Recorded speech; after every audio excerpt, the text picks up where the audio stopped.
Despite skeins of bank regulations supposed to prevent another financial meltdown, Silicon Valley Bank, the country's 17th biggest bank, went down in flames last week.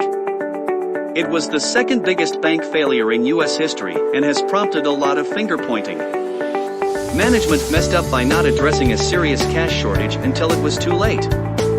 Some blame Peter Thiel, saying the venture capital investors' call for small tech firms to withdraw deposits from Silicon Valley Bank accelerated its demise. Others are critical of Goldman Sachs, Silicon Valley Bank's advisor, who signed off on their ill-advised decision to try to sell equity, thus alerting investors to their capital shortfall. There's plenty of blame to go around, but when a financial institution goes under, you have to wonder, where were the regulators?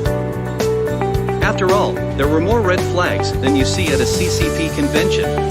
Last year was a year for the record books, and not in a good way. In response to the worst inflation in 40 years, the Federal Reserve undertook one of the most aggressive rate hiking programs in history. In response, U.S. investors sold down stocks, and especially high-multiple tech shares. The S&P 500 was off 18% in 2022, the Nasdaq dropped 33%.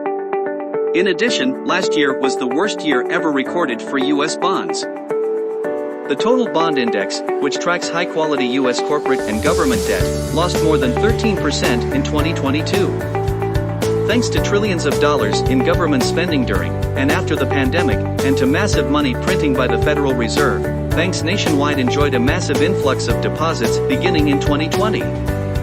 Most, including Silicon Valley Bank, put much of that money into investments like treasury bonds and other fixed-income securities that nosedived when rates went up.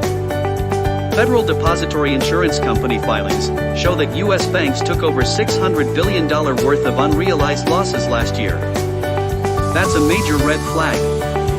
Meanwhile, banks, including Silicon Valley Bank, were slow to respond to rising rates and started losing deposits last year as customers took money out of checking and savings accounts to invest in higher-yielding treasuries or money market funds.